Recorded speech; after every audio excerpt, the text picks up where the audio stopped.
तो बच्चों इस सेशन में हम बात करने वाले हैं सीडीएस में पूछे गए सारे पार्ट्स ऑफ स्पीच के क्वेश्चन 2019 से लेके 2025 तक के सारे क्वेश्चंस का डिस्कशन होगा एक एक करके। इस सेशन का बेनिफिट आपको ये होगा कि आपको ये समझ आ जाएगा कि कैसे ग्रेजुअली पार्ट्स ऑफ स्पीच का लेवल यूपीएससी में बढ़ता ही जा रहा है, कैसे नंबर ऑफ क्वेश्चंस को भी ये बढ़ाते जा रहे हैं। तो बेनिफिट आपको प्रीवियस ईयर करने से ये होता है कि मैं ये कहता हूं कि ऐसे क्वेश्चंस तो ये तो नहीं मिलेंगे, लेकिन क्वेश्चन तो ऐसे ही मिलेंगे। यही लेवल हो गया, इससे थोड़ा सा ऊपर लेवल होगा, लेकिन आपको चीजें समझ जरूर आ जाएंगी। तो शुरुआत करते हैं आपके एक ऐसे सेशन का जहां हम 2019 से 2025 तक के सारे क्वेश्चंस को कवर करने वाले हैं। क्या आप तैयार हैं? चलिए शुरू करते हैं। तो देखते हैं भाई, सबसे पहले यही, अब हम बात कर रहे हैं यहां पे कौन से पेपर की। सबसे पहले पार्ट्स ऑफ स्पीच के क्वेश्चंस का डिस्कशन कर लेते हैं। सीडीएस 2 2019, सीडीएस 2 2019 में अगर आप देखें तब से लेके अब तक हर बार क्वेश्चंस पूछे जा रहे हैं। यहां पहली बार पार्ट्स ऑफ स्पीच देखने को मिला था बच्चों को। तो शुरू करते हैं क्वेश्चंस के साथ में, आ जाइए। यह है आपका पहला question. Instructions as it is मिलेंगी जो आती हैं। 2019 सीडीएस 2 का ये क्वेश्चन था। 10 क्वेश्चन आए थे, 10 के 10 क्वेश्चंस का डिस्कशन कर लेते हैं। तो चलिए शुरू करते हैं। पहला क्वेश्चन कहता है रीता ईट्स हर डिनर क्विकली। ठीक है, ये हमारा सब्जेक्ट होगा। अगर हम फंक्शन की बात करें तो ये हमारा क्या होगा, सीधे सीधे वर्ब होगा। वर्ब के बारे में बहुत सारा कुछ पूछा जा सकता था कि ट्रांजिटिव वर्ब है, इंट्रांजिटिव वर्ब है, लिंकिंग वर्ब है, हेल्पिंग वर्ब है, कौन सा टेंस है, बहुत कुछ पूछा जा सकता था।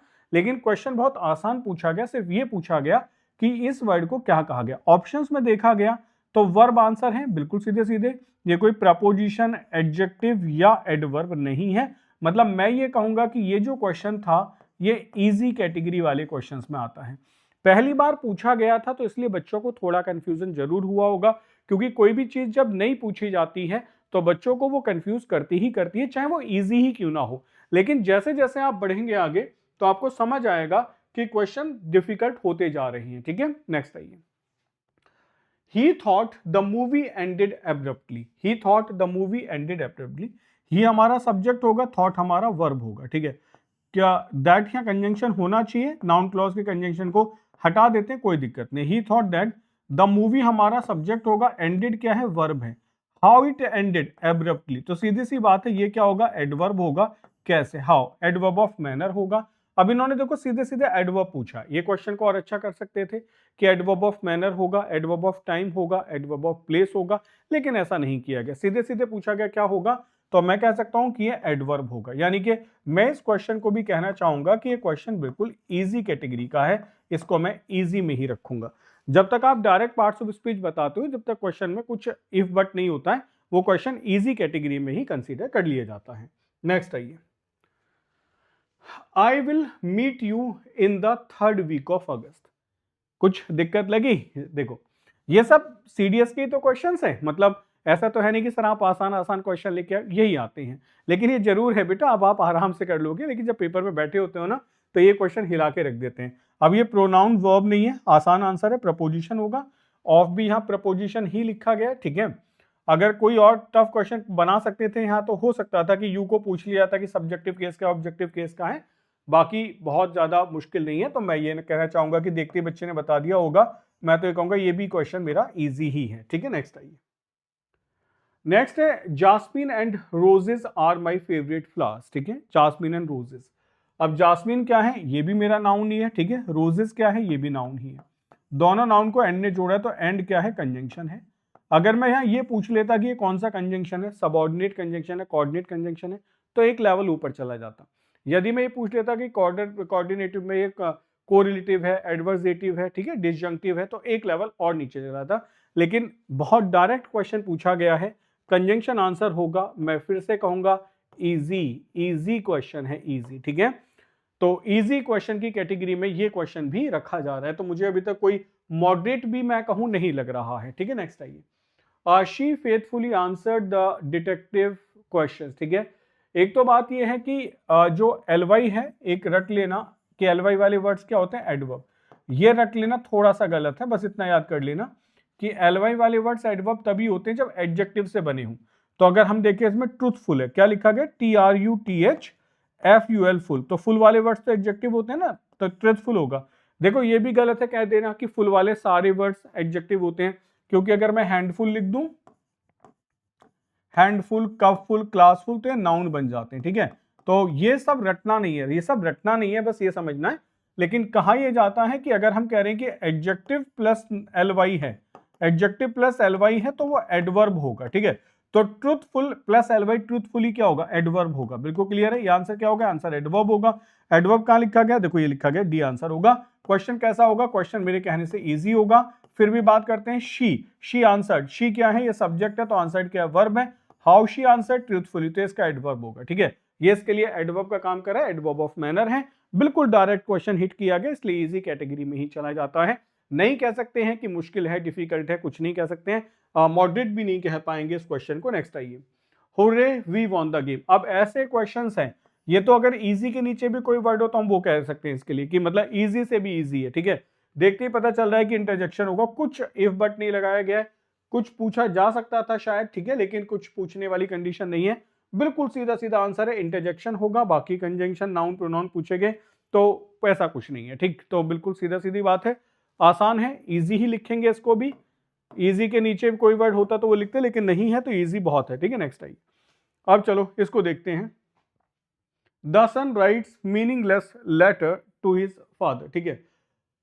अब ये जो राइट्स है ना, यहां कभी थोड़ा सा बच्चों को दिक्कत हुई होगी कि राइट्स के साथ जुड़ा है, लेटर के साथ जुड़ा है। अगर ये मीनिंगलेसली होता तो एडवर्ब हो जाता, लेकिन सन राइट्स ऐसे निकालो, सन राइट्स, सन लिखता है, वर्ब है, ठीक है। क्या लिखता है, लेटर लिखता है, तो लेटर क्या है, लेटर हो गया नाउन। कैसा लेटर लिखता है, मीनिंगलेस, ठीक है, मीनिंगलेस, तो ये क्या होगा, ये एडजेक्टिव होगा। अब देखो यूपीएससी का क्वेश्चन है, लेकिन एक गड़बड़ भी तो है। The son writes meaningless letter, the son writes a meaningless letter होगा, मानते हो या नहीं मानते हो भाई, ये सीडीएस का क्वेश्चन है, लेकिन इसमें आपको दिख रहा होगा आर्टिकल मिसिंग है ना। अगर ये आर्टिकल लगा होता तो इजी बन जाता कि ए लेटर के लिए आया मीनिंग, इन्होंने छोड़ दिया। तो या तो लिख दे सन write meaningless letters, letters plural होता तब मीनिंगलेस, लेकिन ये आर्टिकल मिसिंग है। लेकिन हमसे पूछा गया मीनिंगलेस क्या होगा, लेस जो होता है ये एडजेक्टिव का वो सफिक्स है, तो करेक्ट आंसर होगा एडजेक्टिव होगा, बाकी कुछ नहीं है। तो इसको मैं ये कह सकता हूँ, थोड़ा सा क्वेश्चन में कंफ्यूजन था, इसलिए मॉडरेट हम इसको कह सकते हैं कि मॉडरेट लेवल का था। लेकिन इसको ये नहीं कि मैं डिफिकल्ट कह दूं, डिफिकल्ट होगा, मॉडरेट हो सकता है। दिक्कत ये थी कि आर्टिकल की वजह से लेटर को singular countable noun find out कर पाना थोड़ा सा डिफिकल्ट लग रहा था हमें, ठीक है। नेक्स्ट आइए, नेक्स्ट देखिए, the secretary himself visited the affected families. अब जैसे हिमसेल्फ लिखा गया, इस क्वेश्चन को हम और थोड़ा सा डिफिकल्ट कर सकते थे यदि हम ये पूछ लेते कि रिलेटिव प्रोनाउन, रिफ्लेक्सिव प्रोनाउन है या एम्फेटिक प्रोनाउन है, लेकिन हमसे पूछा गया कि क्या है। तो हमें समझ आ रहा है जो सेक्रेटरी है उसके साथ विजिटेड क्या है, ये वर्ब है, ठीक है, वो ऑब्जेक्ट हो गया। तो ये वर्ब तो नहीं है, ठीक है, ये एडवर्ब भी नहीं है, नाउन नहीं है, ये प्रोनाउन ही है, क्योंकि हिमसेल्फ में कम से कम मुझे हिम तो दिखाई दे रहा है ना, इसी से पता चल गया। और कौन सा होगा, एम्फेटिक होगा। तो इसको मैं कहना चाहूंगा कि ये बेटा इजी है, ये इजी है, क्योंकि सबने रिफ्लेक्सिव और एम्फेटिक प्रोनाउन पढ़े होते हैं, सबको पता होता है। यदि वहां क्वेश्चन पूछता तो मैं इसको मॉडरेट या डिफिकल्ट कहता, लेकिन अभी मैं कहूंगा कि इजी इजी इजी क्वेश्चन है, ठीक है। नेक्स्ट आइए, नेक्स्ट कहता है the children were walking through the forest, the children were walking through the forest, ठीक है। थ्रू क्या होगा, वर्ब होगा, एडवर्ब होगा, एडजेक्टिव होगा, प्रीपोजिशन होगा। ये क्वेश्चन मैं बस इतना कहूंगा कि थोड़ा सा मैं मॉडरेट लिख सकता हूं इसको, क्योंकि होता क्या है ना कि कुछ बच्चों को एडवर्ब में और प्रपोजिशन में दिक्कत होती है। तो द चिल्ड्रन वर वॉकिंग, घूम रहे थे, कैसे, थ्रू लगा देते। अब थ्रू द फॉरेस्ट होता तो अलग बात थी, लेकिन सिर्फ थ्रू पूछा गया, फॉरेस्ट के साथ रिलेशन बता रहा है, तो करेक्ट आंसर क्या होगा, प्रपोजिशन होगा, ठीक है, प्रपोजिशन होगा। 3D के लिए थ्रू का यूज किया जाता है जब आप 3 डायमेंशन की बात करते हैं, और 2 डायमेंशन के लिए अक्रॉस का यूज किया जाता है। तो मैं इसको मॉडरेट कैटेगरी में रख देता हूं क्वेश्चन को। नेक्स्ट आइए, नेक्स्ट बात करते हैं, the presiding officer walked slowly dais, ठीक है। अब देखते हैं क्या आंसर होगा। The presiding officer walked how slowly, तो वॉक्ड क्या है, ये वर्ब है, कैसे घूम रहा है, स्लोली घूम रहा है। वैसे भी अगर मैं इसमें से निकाल के देखो SLOW, स्लो, स्लो क्या होता है, एडजेक्टिव होता है, एडजेक्टिव प्लस वाई एडवर्ब बन जाता है। तो मैं कह सकता हूं कि करेक्ट आंसर क्या होगा, एडवर्ब होगा। मैं इसको भी इजी ही कहूंगा, मैं नहीं कह रहा हूं कि मॉडरेटेड डिफिकल्ट क्वेश्चन है, इजी होगा, ठीक है। तो ऐसे 10 क्वेश्चन पूछे गए थे CDS 2019 में। अब आप मुझे बताएंगे कि आउट ऑफ 10 आपका स्कोर यहां कितना रहा, क्योंकि हम एक एक करके सबको कवर कर रहे हैं, ठीक है। तो 2019 में आपका स्कोर क्या रहा CDS2 में, ये मुझे बता दो कि 10 क्वेश्चंस में से आपने कितना यहां तक स्कोर किया है। आई होप यहां तक सब क्लियर हो गया होगा।